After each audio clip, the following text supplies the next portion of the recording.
सभे मगहिया भाई बहन के भूलेटन काका के राम राम आथिन मगहिया खबर में सुनथिन देश दुनिया के खबर। पश्चिम बंगाल में अंतिम चरण के 8वां चुनाव संपन्न हो गए। एकरा में 76% मतदाता अपन मत के प्रयोग करेगा। 5 राज्य में होल चुनाव के चुनाव परिणाम 2 तारीख के आवत। एग्जिट पोल बता रहा है कि पश्चिम बंगाल में तृणमूल कांग्रेस और भाजपा के बीच टक्कर कांटा के है। देश भर में 24 घंटा में रिकॉर्ड 3,86,654 कोरोना संक्रमित भेटल। देश में 24 घंटा में 3,501 कोरोना मरीज के मरे के भी खबर है। बिहार में कोरोना संक्रमित के संख्या 1 लाख के ऊपर पहुंच गलक। पिछल का 24 घंटा में 13,089 गो कोरोना मरीज जहां भेटलन, वहीं 24 घंटा में 89 गो कोरोना मरीज के मौत के भी सूचना है। त्रिपुरा के एगो मैरिज हॉल में बियाह हो रहा है, जकरा में डीएम दुल्हा और दुल्हन के वहां से न खाली भगैलन बल्कि बाराती सभे के साथे बदसलूकी भी कैलन। बाद में डीएम के सस्पेंड कर देवल गए।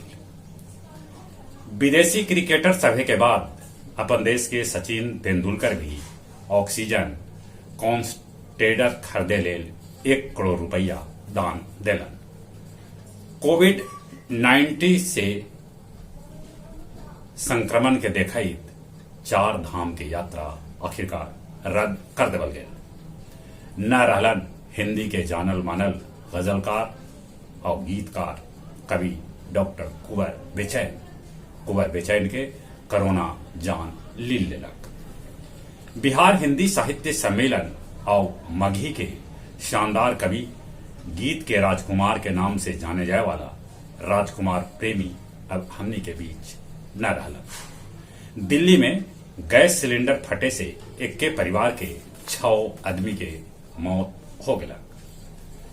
रूस के 2 गो विमान 22 टन चिकित्सा सामग्री लेके भारत आए। चीन से घटिया मेडिकल सामान खरीदे वाला एगो उत्तर कोरिया के बड़गर अफसर के उत्तर कोरियाई तानाशाह किम जोंग मौत के सजाए दे दिलक। ईरान पर लगल कैकन प्रतिबंध के खत्म करत अमेरिका। पाकिस्तान में कोर्ट के जमीन पर कब्जा कैलन सेना के जवान।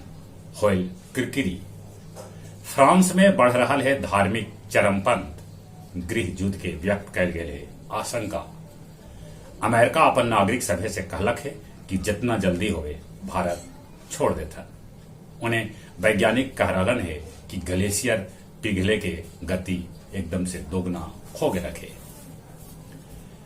शेरघाटी के जानल मानल डॉक्टर महेश प्रसाद के कोरोना से देहांत हो गया।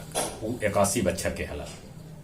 गया जी में 24 घंटा में भेटैलन 901 गो कोरोना संक्रमित। मगध मेडिकल कॉलेज में 6 गो कोरोना संक्रमित के मौत के भी सूचना है। डोभी पुलिस कोटवारा भीड़ से एगो ट्रैक्टर से 77 कार्टून दारू जब्त कैल।